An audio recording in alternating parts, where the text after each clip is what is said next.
Prashant sir നമസ്കാരം. മഹാകുംഭമേള ഇന്ന് ശിവരാത്രിയോടുകൂടി അവസാനിക്കുകയാണ്. ആ പുണ്യ ചടങ്ങ് ഒരുപാട്, അതായത് 64 കോടിയിൽ പരം ആളുകളാണ് അവിടെ പുണ്യസ്നാനം നടത്തിയതെന്നാണ് UP സർക്കാർ ഏറ്റവും ഒടുവിലായിട്ട് പുറത്തുവിട്ട കണക്ക്. ഒരുപക്ഷെ അതിൽ കൂടുതൽ വന്നേക്കും അന്തിമമായ കണക്കുകൾ വരുമ്പോൾ എന്നാണ് മനസ്സിലാക്കുന്നത്. പക്ഷേ കുംഭമേളയിൽ നടന്നിട്ടുള്ള ഒരു ദുരന്തവുമായി ബന്ധപ്പെട്ട് ഏകദേശം 30ഓളം ആളുകൾ അവിടെ മരണപ്പെടുന്ന ഒരവസ്ഥയുണ്ടായി. അതിൻ്റെ പിന്നിൽ അട്ടിമറിയുണ്ട് എന്ന തരത്തിൽ വലിയ വാർത്തകൾ പുറത്തു വന്നിരുന്നു. ഈരാറ്റുപേട്ട അടക്കമുള്ള മൂവാറ്റുപുഴ അടക്കമുള്ള മേഖലകളിലേക്ക് UP പോലീസ് എത്തുന്നു തുടങ്ങിയ കാര്യങ്ങളൊക്കെ പുറത്തു വന്നിരുന്നു. പക്ഷേ അതിൽ തന്നെ ഉണ്ടായിരുന്ന ഒരു സംശയം എന്ന് പറയുന്നത് CA റൌഫിനുമായി ബന്ധപ്പെട്ട് ഇപ്പോൾ തിഹാർ ജയിലിൽ കഴിയുന്ന റൌഫുമായി ബന്ധപ്പെട്ട് ഈ കേസിൽ ചില കണക്ഷൻ, ചില ബന്ധങ്ങളുണ്ട് എന്ന് അന്ന് തന്നെ ചില വിവരങ്ങളൊക്കെ പുറത്തു വന്നിരുന്നു. ഇപ്പോഴും അതുമായി ബന്ധപ്പെട്ട ചില കാര്യങ്ങളൊക്കെ പുറത്തു വന്നിട്ടുണ്ട്. കൂടുതൽ വിവരങ്ങൾ പോലീസ് പുറത്തു വിട്ടിട്ടില്ലെങ്കിൽ പോലും ചില സ്ലീപ്പർ സെല്ലുകൾക്ക് ഇതിൽ ശക്തമായ പങ്കുണ്ട് എന്ന തരത്തിൽ തന്നെയാണ് വാർത്തകൾ പുറത്തു വരുന്നത്. എന്തൊക്കെയാണ് സാർ കൂടുതൽ വിവരങ്ങൾ? ഇപ്പൊ ഇന്ന് കുംഭമേള അവസാനിക്കുകയാണ്. 2 ദിവസം കൂടെ എക്സ്റ്റെൻഡ് ചെയ്ത് കൊടുത്തിട്ടുണ്ടായിരുന്നു ആളിന്റെ ബാഹുല്യം കൊണ്ട്. പാർത്ഥം പറഞ്ഞതുപോലെ എന്റെ 60, 65, 70 കോടിക്കകത്ത് വരും. 45 കോടി ജനം വരുമെന്ന് വിചാരിച്ചിരുന്നു തുടങ്ങിയ ഒരു കുംഭമേള 70 കോടി ജനം ഇത് കഴിയുമ്പോഴത്തെ കണക്കനുസരിച്ച് വരുമെന്നാണ് ഇപ്പൊ നമ്മൾ വിചാരിക്കുന്നത്. അപ്പൊ അതിനകത്ത് വന്ന ഒരു കറുപ്പം എന്ന് പറഞ്ഞാൽ 30 പേര് മരിച്ചിട്ടുണ്ട്. ഈ മഹാമേളയിൽ 70 കോടി ജനം വന്നു പോയി തീർത്ഥാടനം നടത്തി ലോകം ഉറ്റുനോക്കി, ലോകം പോലും അതിശയത്തോടു കൂടി കണ്ട, അല്ലെങ്കിൽ ഇന്ത്യയുടെ ഈ പറയുന്ന പാരമ്പര്യവും അല്ലെങ്കിൽ ദേശീയതയും അല്ലെങ്കിൽ സംസ്കാരവും ഒക്കെ ലോകം പോലും അത്ഭുതത്തോടു കൂടി കണ്ടപ്പോൾ ഇവിടെ അതിനകത്ത് ഒരു അട്ടിമറി നടത്താൻ ശ്രമിച്ചു. അട്ടിമറി നടത്തിയിട്ടുണ്ട്. അതിനകത്ത് അത് വളരെ രഹസ്യമായിട്ട് വെച്ചിരുന്നതെന്ന് പറഞ്ഞാൽ കുംഭമേള നടന്നുകൊണ്ടിരിക്കുന്നത് ആണ്. വീണ്ടും ആൾക്കാരെ ഭയചിത്തരാക്കണ്ട എന്ന് കണ്ടുകൊണ്ട് അട്ടിമറി നടന്നിട്ടുണ്ട്. ഈ അട്ടിമറി നടന്നിട്ടുള്ള ആൾക്കാരെ മൊത്തം നോട്ട് ചെയ്തിട്ടുണ്ട്. അതിനകത്ത് വളരെ കൂടുതൽ ആൾക്കാരെ യോഗി പിടിച്ച് കസ്റ്റഡിയിൽ വെച്ചിട്ടുണ്ട്. അത് വളരെ നല്ല രീതിയിൽ ചോദ്യം ചെയ്യുന്നുണ്ട്. ഇതിന്റെ ഒന്നും വേറെ ബോട്ട്സ് വെളിയിൽ വിടണ്ട എന്ന് തീരുമാനിച്ചിട്ടുണ്ട്. നിങ്ങളെല്ലാം ചർച്ച ചെയ്തിട്ടുണ്ടല്ലോ കുംഭമേളയിൽ ഈ ഓപ്പറേഷൻ 120 എന്ന് പറഞ്ഞുകൊണ്ടാണ് ഇതിന് ശേഷം അതായത് 120 പേര് പങ്കെടുക്കും. ഓപ്പറേഷൻ 120യുടെ എനിക്ക് തോന്നുന്നു അതിന്റെ മെയിൻ കക്ഷി ആദ്യത്തെ ആൾ യോഗി തന്നെയാണ്. യോഗി കരഞ്ഞുകൊണ്ട് പത്രസമ്മേളനം നടത്തിയതാണ്. ഇത്രയും നാളായി സന്യാസിയായിട്ട് ഇരുന്നതിന് ശേഷം അദ്ദേഹം കരയുന്ന ഒരു സന്യാസിക്ക് സുഖവും ദുഃഖവും എല്ലാം ഒരുപോലെയുള്ള, കാരണം കണ്ണിൽ നിന്ന് കണ്ണീര് വന്നിട്ടില്ല. പക്ഷേ ഈ കുംഭമേളയുടെ മരണത്തിന് ശേഷം നടത്തിയ പത്രസമ്മേളനം നിങ്ങളാരെങ്കിലും കണ്ടിട്ടുണ്ടോ എന്ന് എനിക്കത് കണ്ടാൽ യോഗി കരഞ്ഞുകൊണ്ട് സംസാരിക്കാൻ നമുക്ക് കാണാൻ സാധിക്കും. യോഗി എന്ന് പറയുന്നത് കൊന്നുകൊണ്ട് വന്നാലും കൊല്ലാതെ കൊണ്ടുവന്നാലും കുഴപ്പമില്ല, ഇതിനകത്ത് ഭാഗമായിട്ടുള്ളവരെ മൊത്തം പിടിക്കാൻ വന്നിട്ടുണ്ട്. അതിനകത്ത് ഈ പറയുന്ന ഈ അന്ന് ഈ സംഭാൽ എന്ന് പറയുന്ന സ്ഥലമുണ്ടല്ലോ, അവിടെ നിന്നാണ് ഇതിന്റെ തുടക്കം. അവിടെ നിന്നൊരു വണ്ടി വരുന്നു.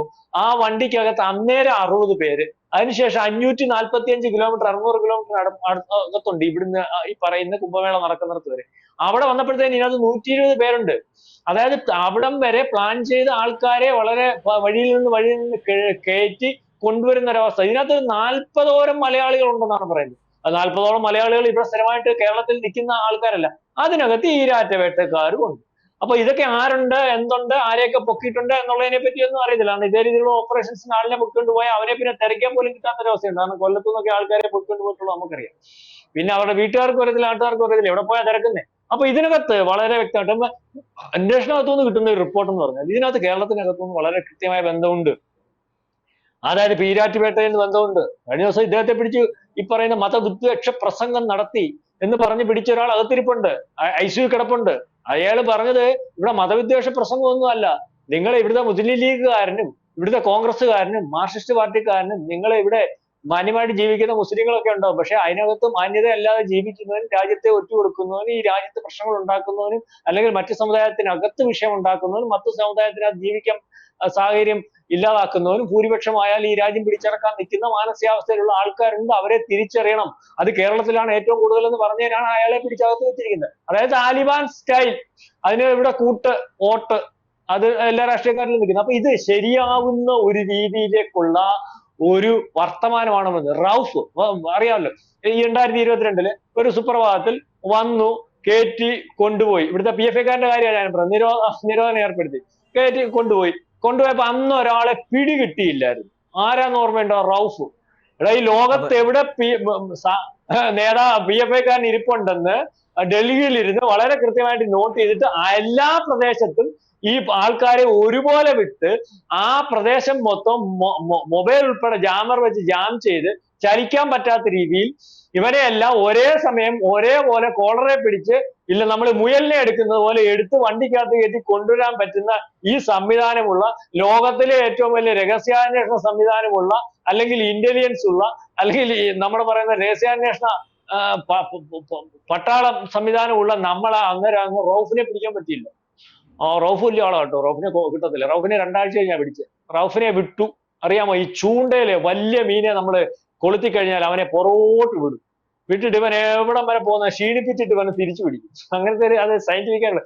ഇവനെ വിട്ടു കഴിഞ്ഞപ്പോഴത്തേന് ഇവന് നമുക്കറിയാമല്ലോ, ഈ മരണോപ്രാളം എന്ന് പറഞ്ഞ വെപ്രാളം പോലെ നമുക്ക് നിങ്ങളെ ഒരു പോലീസ് കേസിൽപ്പെട്ട് നിങ്ങളെ പിടിക്കുമെന്ന് തോന്നിക്കഴിഞ്ഞാൽ പിന്നെ നിങ്ങൾ ചെയ്യാൻ പോകുന്ന പറഞ്ഞാൽ ഇതുമായിട്ട് ബന്ധപ്പെട്ട് നിൽക്കുന്ന ആൾക്കാരുടെ അടുത്ത് പോവും, മറ്റിടത്ത് പോവും, മറിച്ചെടുത്ത് വരും, ആരൊക്കെ ഉണ്ട്, എവിടെ രക്ഷ കിട്ടുന്നു അവിടെ എല്ലാം ഓടും. ഇതിന്റെ പുറകിലെല്ലാം അങ്ങ് ഈ പറയുന്ന പോലെ NIA ഓടിയായിരുന്നു.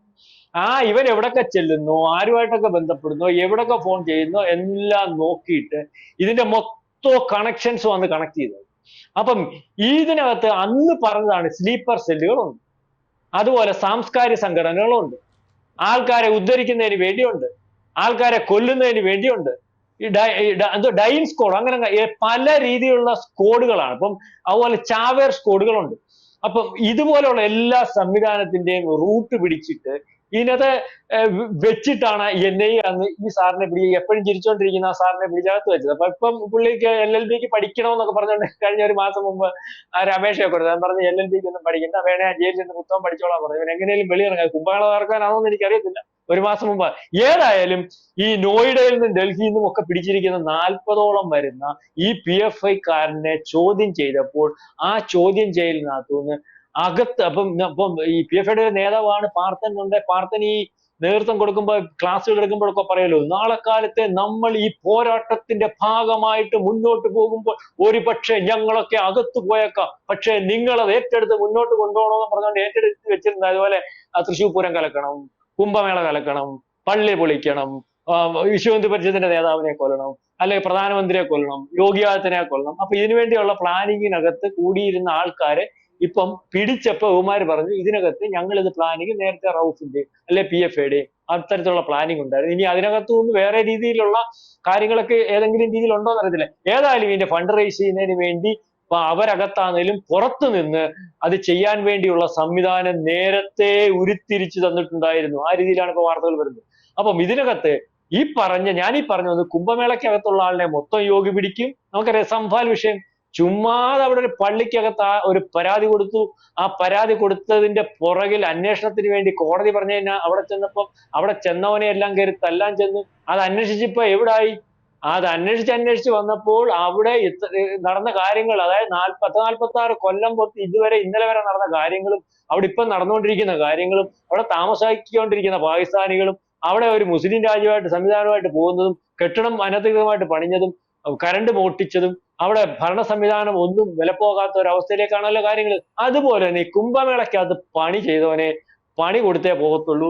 അത് കണ്ടുപിടിക്കുമ്പോൾ ഒരു പക്ഷെ ഈരാറ്റുപേട്ടയിൽ നിന്നും പൊക്കിയിട്ടുണ്ട്, അല്ലെങ്കിൽ ഈ PC ജോർജ് പറഞ്ഞതുപോലെ ഉള്ള കാര്യങ്ങൾക്കകത്ത് വ്യക്തത വരും. നമ്മൾ നേരത്തെ ഒരു UP ഒരു വലിയ കലാപം ഓർമ്മയുണ്ടോ? അവസാനം കാപ്പനെ പിടിച്ചപ്പോ നിന്നൊരു കലാപം, ഇന്ത്യ കത്തിച്ചുകൊണ്ടിരുന്ന ഒരു കലാപം, കാപ്പനെയും 3 പേരെയും പിടിച്ചപ്പോൾ നിന്നു. ഓർമ്മയുണ്ടോ? കാപ്പൻ ആരായിരുന്നു? PFIക്കാരായിരുന്നു. കാപ്പന്റെ ജോലി എന്തായിരുന്നൊക്കെ പിന്നെ മനസ്സിലായല്ലോ. ആ കാപ്പനെ ഉയർത്തിപ്പിടിച്ച് ആ കാപ്പൻ ഈ പറയുന്നത് പോലെ സ്വാമി വിവേകാനന്ദന്റെ അനന്തരം എന്നൊക്കെ പറഞ്ഞുകൊണ്ടാണ് മാധ്യമങ്ങളൊന്നും ചർച്ച ചെയ്തോണ്ട്. അപ്പൊ ഇതിനകത്തും ഈ ഒരു കുംഭമേളയ്ക്കകത്ത് ഇന്ന് തീരുന്നതുകൊണ്ടാണ് പറഞ്ഞത് ഇനിയാണ് കുംഭമേളയുടെ കളി. കാരണം ഇനിയും വാർത്തകൾ വെളിയിൽ വരും, ആരൊക്കെയാണെന്നുള്ള കാര്യം വെളിയിൽ വരും, വിടാൻ പറ്റുന്ന വാർത്തകൾ വെളിയിൽ വരും. കാരണം നമ്മുടെ ആഭ്യന്തര പ്രശ്നത്തെ ബാധിക്കുന്ന വാർത്തകളൊന്നും വരത്തില്ല. ഇന്ന് തീരുന്നതോടുകൂടി ഫുൾ സ്വിംഗിൽ ഇറങ്ങും. കാരണം ഇതിനകത്ത് തീർന്നു എന്നാൽ നിർത്തിയേക്കാം എന്നുള്ള രീതി യോഗിക്കില്ല, തീർന്നു എന്നാൽ തുടങ്ങിയേക്കാം എന്നുള്ള രീതിയാണ് യോഗിക്കുള്ളത്. യോഗി പൊളിച്ചാൽ പൊളിച്ചടുക്കിയിരിക്കും. പിന്നെ അവിടെ രണ്ടാമതൊരു സാധനം ഈ ഉയർത്തരത്തില്ല, അവിടെ ചാണക്യൻ പറഞ്ഞിട്ടുണ്ട്, ശത്രുവിന്റെ വേരോട് മാന്തി പിഴുതാണ്. ആ വേരിന്ന് പോലും കിളിക്കാൻ പറ്റില്ല. അതായത് യോഗി ഈ ശത്രുവിനോട് യോഗി പ്രഖ്യാപിക്കുന്ന ഒരു ശൈലി അതാണ്. അപ്പൊ അതേ രീതിയിലേക്ക് ഈ പറഞ്ഞ പോലെ കുംഭമേള ഇന്ന് തീരുമ്പോൾ അതിന്റെ ഒരു ആ രീതിയിലൊക്കെ ഒരു അവസ്ഥയാണ് ഉണ്ടാവുന്നത്. അതായത് ഇവിടുത്തെ നമ്മുടെ ബഹുമാന്യരായ പ്രബുദ്ധരായ കേരളക്കാർക്ക് വളരെ കൃത്യമായ ഒരു പങ്കാണ് നമ്മൾ അതിനകത്ത് കാണാൻ സാധിക്കുന്നത്. അതിനകത്ത് PFIയുടെ നേതാവിന്റെ പങ്ക് ഇവ പറഞ്ഞു വരുന്നുണ്ട്. ഈ പറയുന്ന PC ജോർജ് വിവരദോഷി എന്ന് ചിത്രീകരിക്കുന്ന ആൾക്കാരോട് പറഞ്ഞു, അദ്ദേഹം പറഞ്ഞതിനകത്ത് അല്പമല്ല വളരെ വലിയ വിവരവും അല്ലെങ്കിൽ കാര്യങ്ങളും ഒക്കെ ഉണ്ടെന്ന് നാളെ കാലത്ത് മനസ്സിലാകുന്ന ഒരവസ്ഥയിലേക്കാണ് കാര്യങ്ങൾ. ശരി, എന്ത് തന്നെയായാലും കുംഭമേളയുമായി ബന്ധപ്പെട്ട് അട്ടിമറിക്ക് പിന്നിൽ ആരൊക്കെയാണ് പ്രവർത്തിച്ചതെങ്കിലും അവരെയെല്ലാം പൂട്ടുമെന്ന ഉറച്ച ബോധ്യത്തിൽ തന്നെയാണ്, അല്ലെങ്കിൽ ഉറച്ച തീരുമാനത്തിൽ തന്നെയാണ് യോഗിയുടെ ഗവൺമെന്റ് എന്നാണ് മനസ്സിലാക്കുന്നത്. ഇനി കേരളത്തിൽ നിന്ന് കൂടുതൽ ആരൊക്കെയാണ് തിഹാർ ജയിലിലെ ഉണ്ട തിന്നാൻ വേണ്ടി പോകുന്നത് എന്ന് മാത്രം കാത്തിരുന്നാൽ മതി എന്നൊരവസ്ഥയാണ്. എന്തായാലും ഈ ചർച്ചയുമായി സഹകരിച്ചതിന് ഒരുപാട് നന്ദി സാർ. കൂടുതൽ വാർത്തകളും വിശേഷങ്ങളും നിങ്ങളിലേക്ക് എത്താൻ ABC മലയാളം സബ്സ്ക്രൈബ് ചെയ്യുക, ബെൽ ബട്ടണും അമർത്തുക.